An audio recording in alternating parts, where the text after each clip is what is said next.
मुफ्ती साहब, जब से ये जो कोविड-19 नाम की बीमारी आई हिंदुस्तान में, ऐसे पूरी दुनिया में फैल गई है, हाहाकार मचा रखा है, जिसकी कोई वैक्सीन नहीं है।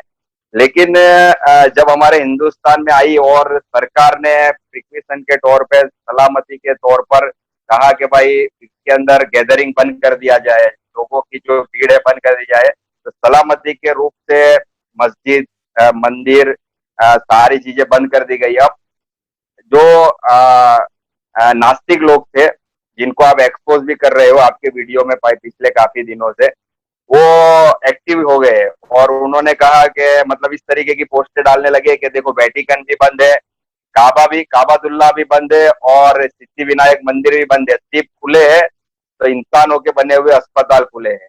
तो ये बात को कहीं की बात कहीं और लेके जा रहे हैं और इससे बहुत सारे जो हमारे आस्तिक भाई है, चाहे हिंदू हो, मुस्लिम हो, सिख हो, ईसाई हो, उनको ठेस पहुंची।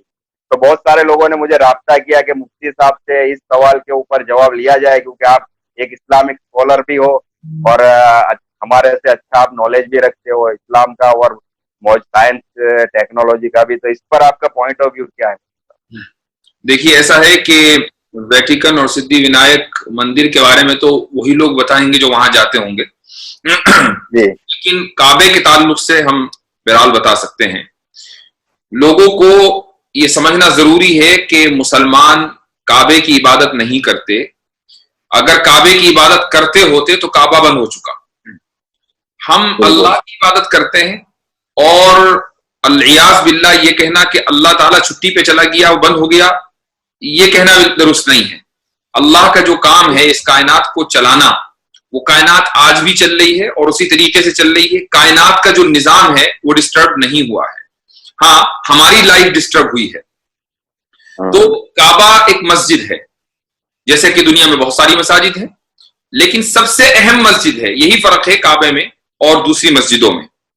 रही बात ये जो सारे एथीस्ट निकल कर आ गए, नास्तिक लोग निकल कर आ गए और कहने लगे कि भाई कहां गया इनका खुदा। और अभी कुछ देर पहले जस्टिस काटजू ने एक ट्वीट, एक फेसबुक पर पोस्ट लिखी है एक जुमले की। वो लिखते हैं कि अगर खुदा मौजूद होता तो उसने कोरोना वायरस क्यों नहीं खत्म कर दिया, वो कोरोना वायरस क्यों नहीं खत्म कर रहा है। तो उसका जवाब भी मैंने उन्हीं की पोस्ट के नीचे लिखा है कि अगर साइंस ही अल्टीमेट सोल्यूशन है किसी भी चीज का, तो ये बताएं कि साइंस ने कोरोना वायरस क्यों फैलने दिया। ये तो साइंस की जिम्मेदारी है ना। ये साइंस की कमी हुई कि उसने कोरोना वायरस फैलने दिया है। तो साइंस से ये पूछा जाए कि अगर तुम ही अल्टीमेट सोल्यूशन हो तो ये फैला क्यों है, एक बात। दूसरी बात यह है कि इस वक्त आप किसी भी हॉस्पिटल में चले जाएं जहां कोरोना वायरस के पेशेंट्स हैं।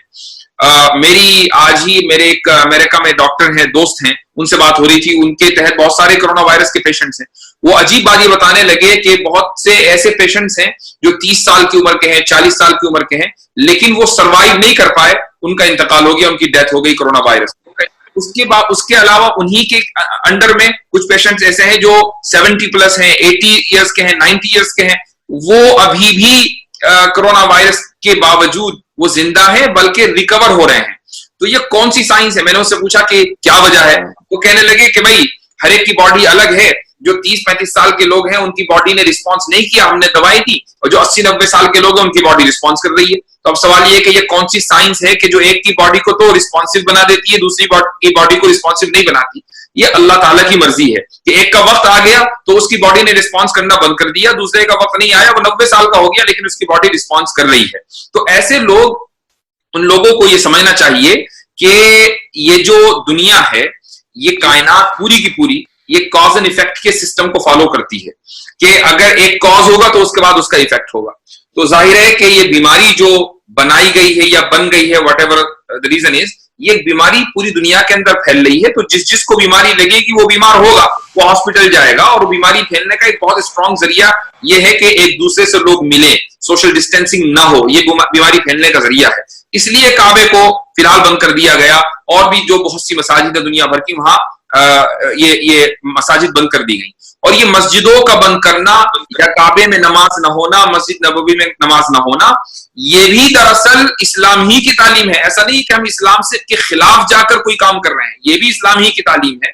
इस्लाम की तालीम ये है कि पहले आप तदबीर इख्तियार करें और उसके बाद फिर अल्लाह के ऊपर तवक्कुल करें। तदबीर किस तरीके से? जो भी डॉक्टर्स बताएं वो तदबीर है।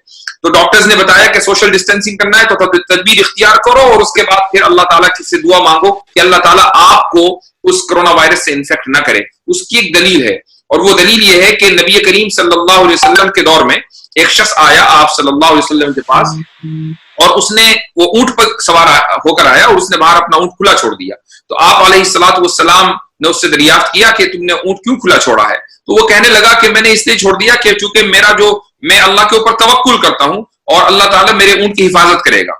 तो नबी करीम सल्लल्लाहु अलैहि वसल्लम ने उससे इरशाद फरमाया कि पहले तुम ऊंट बांधो और उसके बाद फिर तुम अल्लाह के ऊपर तवक्कुल करो। ऊंट बांधो और फिर तवक्कुल करो। ये जो ऊंट बांधना है यह तदबीर इख्तियार करना, यह सबब इख्तियार करना। तो हम सबब इख्तियार इसलिए कर रहे हैं मस्जिदों को बंद करके, तदबीर इसलिए कर रहे हैं क्योंकि डॉक्टर्स ने बोला है। तो ये भी हदीस ही के मुताबिक है, ये भी इस्लाम ही के मुताबिक है। बिल्कुल, तो उम्मीद है कि HSO को इसका जवाब मिल गया होगा।